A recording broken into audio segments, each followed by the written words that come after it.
J'adore le cul, j'ai plus honte, je m'en fiche, je veux juste kiffer ma vie, j'aime ça et c'est trop bien en fait. Alors bonjour à tous, je m'appelle Christine, j'ai 28 ans et je suis ici pour vous parler de mon addiction au sexe et aussi de mes traumatismes liés à ça.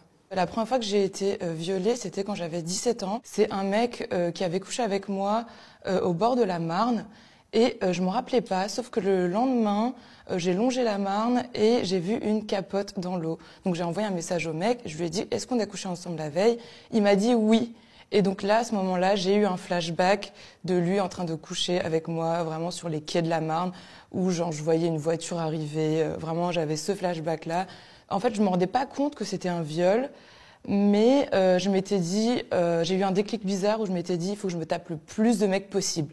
Vraiment, je m'étais dit ça, trop bizarre. Et je m'étais dit, tant mieux, ça me fait un mec en plus sur ma liste, alors que je m'en rappelle même pas. Tout le monde était un peu inconscient de ce que c'était vraiment et ce que ça impliquait sur moi. Une autre fois, j'étais à une soirée avec des amis, je m'étais endormie sur le canapé. Un garçon me réveille, il me prend la tête, il commençait à faire son affaire avec son sexe dans ma bouche. Il m'a éjaculé dans la bouche. Ensuite, j'ai recraché sur le tapis. Il voulait coucher avec moi. J'ai dit non et je me suis enfuie. Donc là, c'était le deuxième abus. Enfin, c'est un viol en vrai, hein, du coup. J'étais encore inconsciente vu qu'à 17 ans, à l'époque en plus, je savais pas trop ce qui m'était arrivé. Un an plus tard, j'avais 18 ans et là, en fait, j'ai côtoyé un mec pendant à peu près un an, de mes 18 à mes 19 ans. Et en fait, c'était un mec qui me manipulait et au début, il m'avait violée 2 fois. Mais en fait, j'étais en état de sidération la première fois, c'est-à-dire qu'il est venu sur moi, il a couché avec moi et moi, j'ai rien fait. Et ensuite, on s'est côtoyés, on couchait tout le temps ensemble et moi, j'étais encore inconsciente et une autre fois en soirée, il avait insisté pour coucher avec moi, donc il m'avait encore forcée. Et j'étais encore inconsciente que c'était un vrai viol. J'ai dû en parler ensuite à un ami qui m'a dit « c'est un viol, tu dois porter plainte ». Donc à ce moment-là, j'ai arrêté de le côtoyer. Donc au bout d'un an, j'ai porté plainte contre lui. Et malheureusement, ma plainte, elle était sans suite. La police m'a appelé un an plus tard après ma plainte. Donc j'avais porté plainte à mes 19 ans. Donc un an plus tard, il m'appelle pour me dire « c'est sans suite, mademoiselle.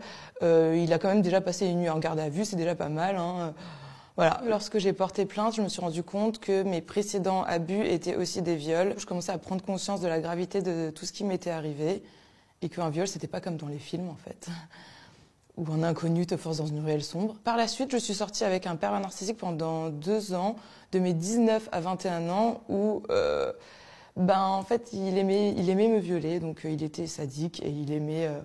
en fait, je lui avais raconté déjà mon viol de mes 18 ans. Et lui, il a fait quoi? Un jour, il n'était pas content. Donc, en fait, il m'a forcé, il m'a plaqué contre l'oreiller. Il m'a dit, crie, de toute façon, personne t'entendra.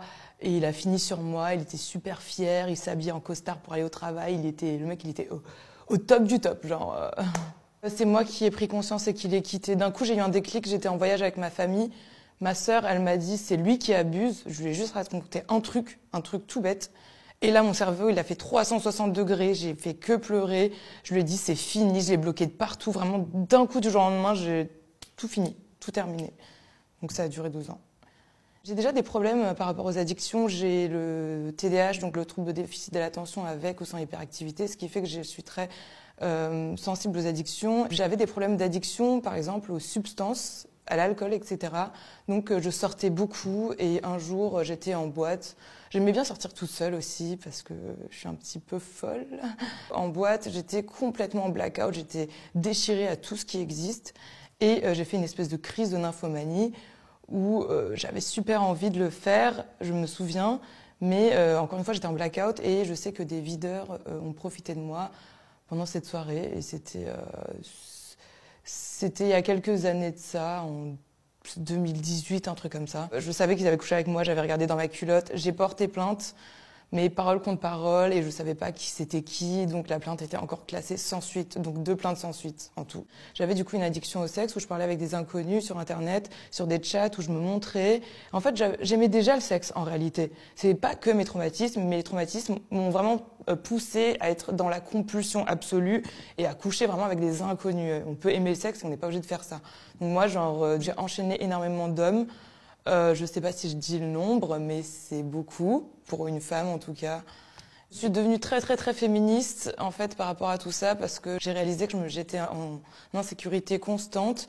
Je suis sortie avec des hommes qui m'ont lynchée, qui m'ont insultée par rapport à mon passé et à l'heure actuelle, j'assume totalement, j'adore le cul, j'ai plus honte, je m'en fiche, je veux juste kiffer ma vie, j'aime ça et c'est trop bien en fait. Enfin, à un moment, faut pas rester dans ces traumas et si j'aime ça maintenant, et ben j'aime ça que ce soit parce que j'aime vraiment ça ou parce que les traumas ont accentué ça. Moi, je trouve qu'il n'y a rien de mal à ça et faut pas qu'on ait peur du jugement des hommes parce qu'en réalité, il y aura toujours des hommes pour nous aimer, pour nous respecter, pour nous chérir et j'en rencontre dans ma vie. Donc, on s'en fiche des avis des gens, des rageux, des gens qui nous humilient et qui nous rabaissent. Surtout des mecs qui rêveraient qu'une seule chose, c'est pouvoir se taper un maximum de meufs. Donc, sinon, on peut se taper tous les mecs qu'on veut. Et ben, faisons, éclatons-nous, on n'a qu'une vie. Voilà.